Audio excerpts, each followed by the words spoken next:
కృష్ణానదికి వరదలు వచ్చిన వెంటనే బుడమేరు పొంగిన వెంటనే ఇది మన ధవళేశ్వరం కానీ లేదంటే ఇక్కడ మనకి ఏలేరు కానీ ఇవి కూడా నీటి మట్టాలు పెరుగుతూ ఉన్నాయి.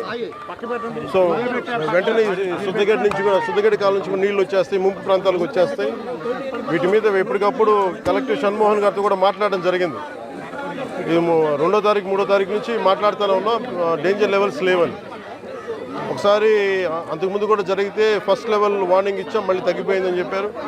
ఇది కూడా ఏంటంటే కంటిన్యూస్గా మనకి విపరీత వర్షపాతం, క్లైమేట్ చేంజ్, ఇవన్నీ ఈ పరిస్థితుల వల్ల రాష్ట్రం ఎప్పుడు అన్ప్రెసిడెంటెడ్, ఎప్పుడు చూడనంత వర్షపాతం ఇవన్నీ జరుగుతూ ఉన్నాయి.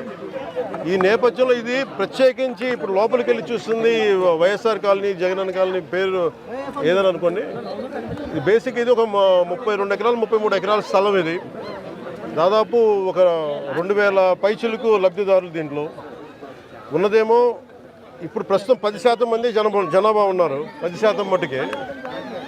లోపలికి వెళ్ళి చూస్తే అసలు బేసిక్గా లోపల మనకి ఈ డ్రైనేజ్ కానీ రోడ్లు కానీ ఏమీ లేవు. కనీసం వాళ్ళు అడిగేది అంటే కనీసం ఇప్పుడు దీనికి కనీసం బ్రిడ్జ్ చేయమని అడుగుతూ ఉన్నారు. చిన్నపిల్లలు ఇరుక్కుపోయారు అది కానీ. తక్కువ ధరలకు ఉన్నది అధిక ధరలకు ఉన్నది చెప్పంటారు. ఇక్కడ తక్కువ ధరకు ఉన్న దానికంటే అదే ఆ విషయంగా వస్తున్నాం. నా నోట్లో మాటలు మీరే చెప్తారు. అంటే ఇది ఇప్పుడు నేను మన బుడమేరు గురించి చెప్తాను. ఇది అంచెలంచెలుగా ప్రతి ఒక్కళ్ళు దీన్ని ఇంక్రిమెంట్గా పెంచుకుంటూ వెళ్ళిపోయారు. ఉదాహరణకి ఒకరితో మాట్లాడుతుంటే, వాస్తువులతో మాట్లాడుతూ ఉంటే ఇది 2 లారీలు వెళ్ళేంత దారి ఉంది. నదీ పరివాహక ప్రాంతాన్ని ఇది ఈజీగా వెళ్ళిపోయేది. కొంతమంది చెట్లు వేసి ఆ గట్లని వాళ్ళ పొలాలు కలుపుకోవటం అదొకటి. ఇది చాలా ఇంక్రిమెంట్లు జరిగింది. కానీ ఇది మట్టుకు ప్రత్యేకించి ఈ జగనన్న కాలనీ మట్టుకు గత ప్రభుత్వం చేసిన తప్పులు. ఇది ఆల్రెడీ 4 అడుగులు లోతట్టు ప్రాంతం. ఇది చిన్నపాటి వర్షం వస్తే మునిగిపోయే ప్రాంతాలు ఇవి. అలాంటి చోట్ల వీళ్ళు 30 ఎకరాల పైగా 32-34 ఎకరాల పైగా వీళ్ళు ఇచ్చారు. ఇది మామూలుగా మనకి రిజిస్ట్రేషన్ ప్రకారం మనకి 13 లక్షలు ఉండేది. అది మార్కెట్లో మనం చూస్తే 30 లక్షలు. దీన్ని వీళ్ళు 60 లక్షల రూపాయలు పెట్టుకున్నారు. సో ఇది జగనన్న కాలనీ అనేది గత ప్రభుత్వం చేసింది ఎన్ని 100 కోట్ల 1000 కోట్ల తేల్చి మన క్యాబినెట్ మీటింగ్లో తేల్చి చెప్పాలి. అన్ని మొత్తం కూర్చున్న దాని మీద వర్కౌట్ చేస్తున్నాం. దాంట్లో భాగంగా చూస్తే 30 లక్షలు మార్కెట్ రేట్ ఉండగా 60 లక్షలు పెట్టుకున్నారు. అది లోతట్టు ప్రాంతం. ఎవరు ఈ రోజుకి 10% మించి ఎవరు మనకి లబ్ధిదారులు లోపలికి రాలా. దాన్ని బట్టి మీకు అర్థం చేసుకోవచ్చు. ఇలాంటి చోట్ల ఇప్పుడు ప్రత్యేకంగా ఛాలెంజ్ చేసి వీళ్ళు చేసిన తప్పుల్ని మేము కవర్ చేయాలి.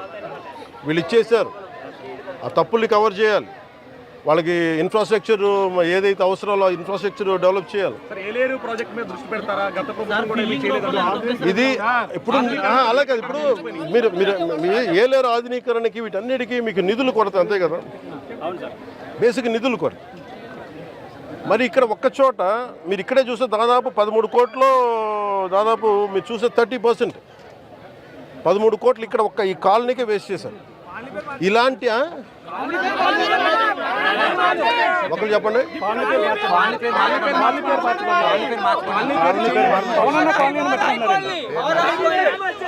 ఇది కాలనీ పేరు మార్చుకోవడం మీరు అందరూ కోరుకొని అలాగే మీరందరూ కోరుకొని ఒక నిమిషం కాలనీల పేర్లు ఎందుకు నాయకుల పేర్లు ఉండకూడదు చెప్తా. వాళ్ళ జేబులో డబ్బులు కాదు. అందుకని మనం చేయాల్సింది ఏంటంటే నేల కోసం పనిచేసిన నాయకుల పేర్లు పెడితే మంచిది. అదే మన జాతీయ నాయకులు చాలా మంది ఉన్నారు, రాష్ట్ర స్థాయి నాయకులు ఉన్నారు, పిఠాపురం మహారాజు గారు ఉన్నారు. అలాంటి గొప్ప మహానుభావుల పేర్లు పెడితే మంచిది. మేము నిజంగా అలాంటివి కోరుకుంటాం.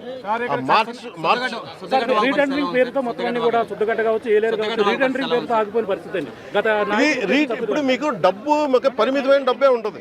ఉత్తరాంధ్ర కూడా వెళ్ళినప్పుడు ఈ ఇళ్ల కాలనీ పట్టాల పేర్ల మీద ఎంత దోపిడీ జరిగిందో మీ అందరికీ తెలుసు.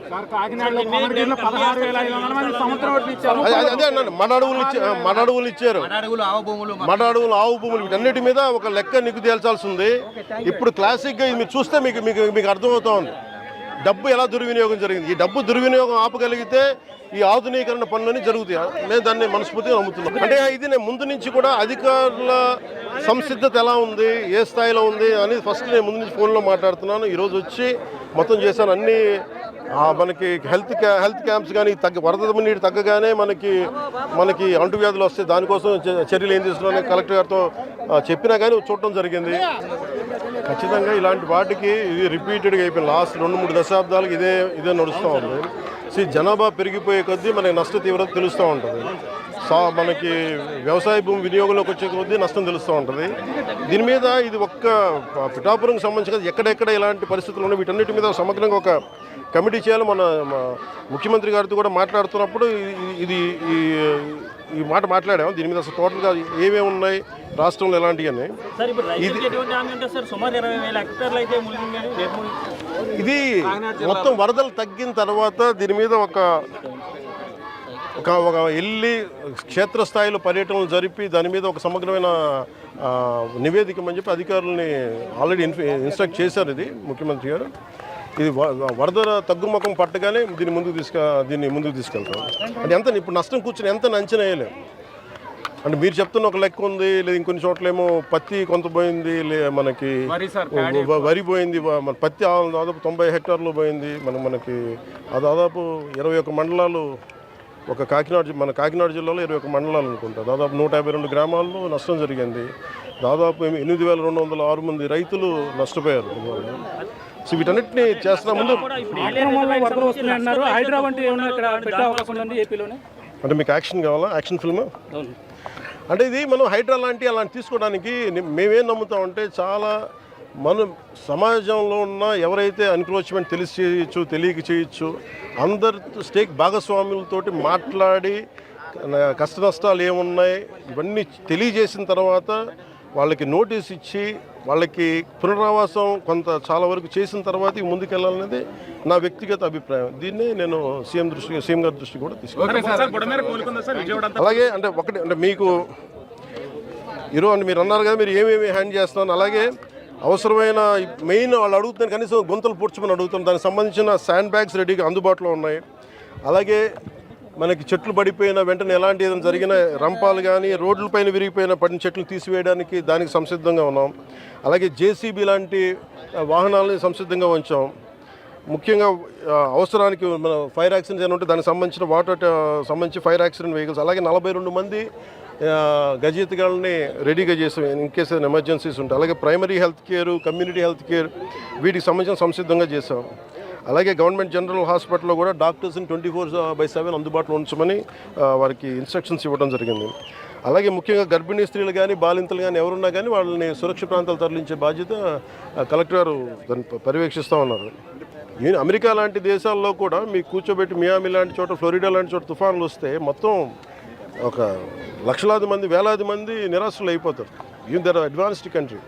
అలాంటిది మనకి నేను అడిగేది మేము ప్రభుత్వం తరపు నుంచి లేదంటే అధికారుల తరపు నుంచి సంసిద్ధంగా ఉన్నాం. అలాగే మేము కోరుకుంటుంది కూడా ప్రతి ఒక్కరు కూడా దీన్ని బాధ్యత తీసుకోవాలని, అలాగే వైసీపీ నాయకులకు కూడా విమర్శల కంటే కూడా మీరు వచ్చి ఆ రంగంలో దూకాలని నేను కోరుకుంటున్నాను.